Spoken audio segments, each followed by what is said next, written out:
Everyone, welcome to chemistry knowledge by Jyoti. Guys, आज हम BSc semester first का एक टॉपिक आयनिक यौगिक व उसका सामान्य परिचय पढ़ने वाले हैं।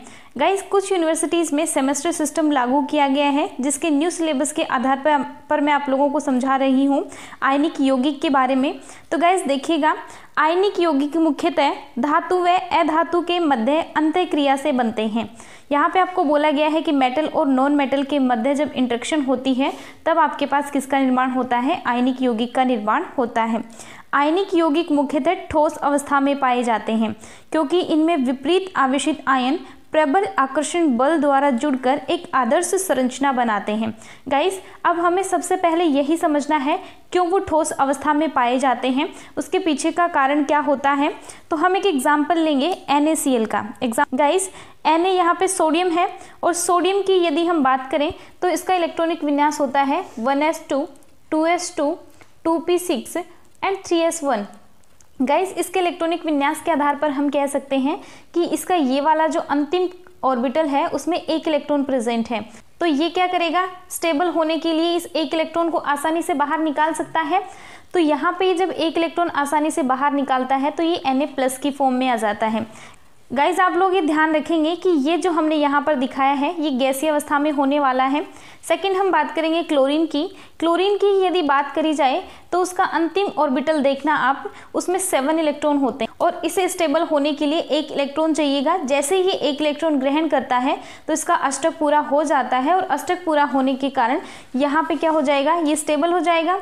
तो ये क्या करेगा, यहाँ से इलेक्ट्रॉन ग्रहण करके Cl- की फॉर्म में आता है, जो कि कौन सी अवस्था में है, गैसीय अवस्था में ही है। गाइस, ये दोनों Na+ और Cl- गैसीय अवस्था में हैं, इन्होंने अपना अष्टक पूरा कर लिया है। तो आप कह सकते हैं कि दोनों अपने आप में स्टेबल हैं, लेकिन फिर भी हम कहेंगे कि दोनों एक दूसरे से जुड़ेंगे और जुड़कर किसका निर्माण करेंगे, NaCl का। और कौन सी अवस्था में, ठोस अवस्था में।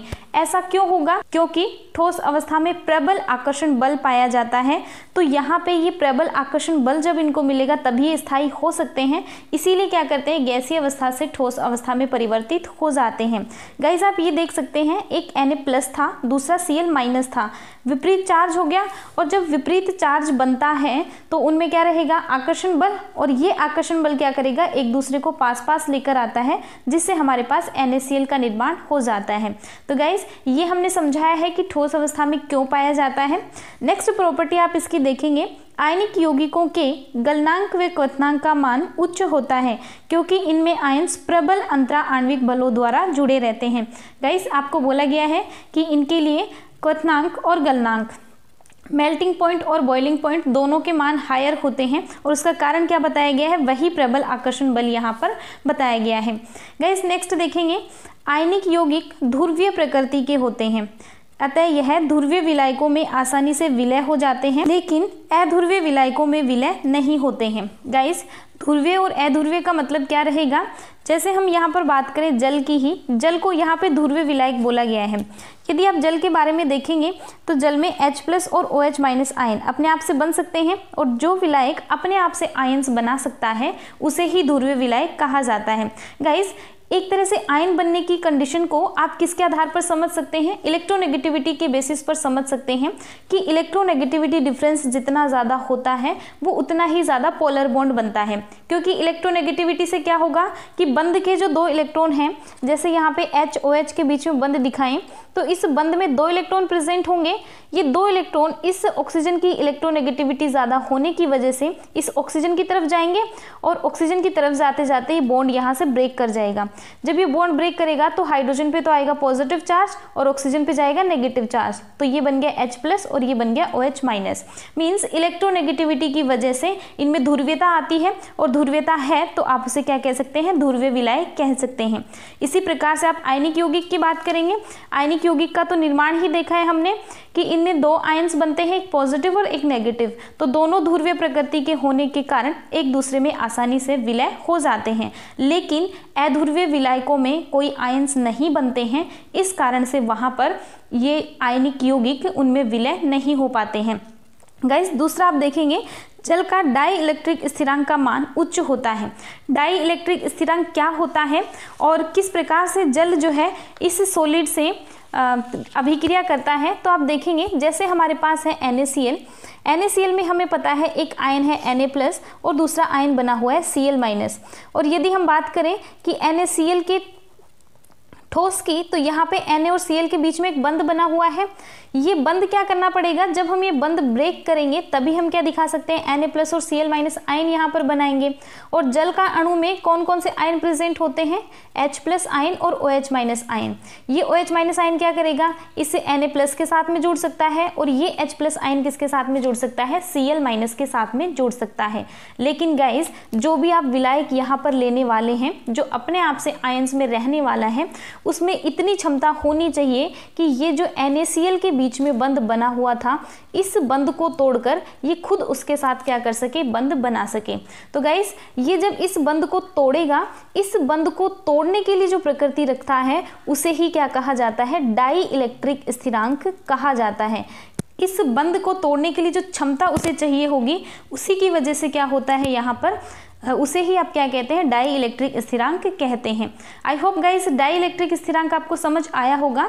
मीन्स हम ये कह सकते हैं कि डाई इलेक्ट्रिक स्थिरांक का मान जितना ज़्यादा है, मतलब उस बंध को तोड़ने की कैपेसिटी उतनी ही ज़्यादा है, और जितना आसानी से ये बंध तोड़ेगा उतना ही आसानी से क्या कर सकता है, जल इसे अपने आप में विलय कर सकता है। तो जल का यहाँ पे डाई इलेक्ट्रिक स्थिरांक का मान उच्च होने के कारण ये जल में आसानी से क्या होते हैं, विलय हो जाते हैं। तो गाइस नेक्स्ट प्रॉपर्टी देखना इसकी, आयनिक यौगिक अपनी गलित अवस्था में तथा अपने विलयन में विद्युत के सुचालक होते हैं। सुचालक होने का मतलब ये है कि वो विद्युत का चालन वहाँ पे कर सकते हैं।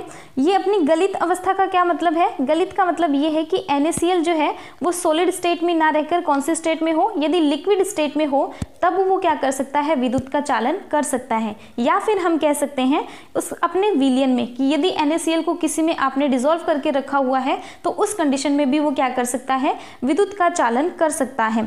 ऐसा क्यों होगा, क्योंकि जब ये लिक्विड स्टेट में जाएगा तब अपने आयंस में इजीली आ सकता है, क्योंकि सॉलिड स्टेट में तो क्या था, इनके बीच में प्रबल आकर्षण बल बना हुआ है जिसे तोड़ना आसान नहीं होता।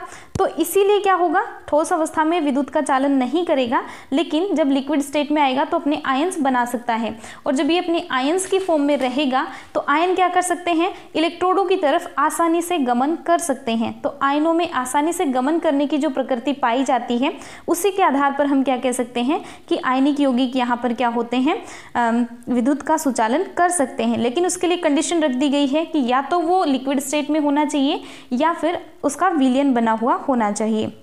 गाइस नेक्स्ट हम देखेंगे, आयनिक यौगिकों में आयनिक अभिक्रिया होती है जो कि अत्यधिक तीव्र होती है।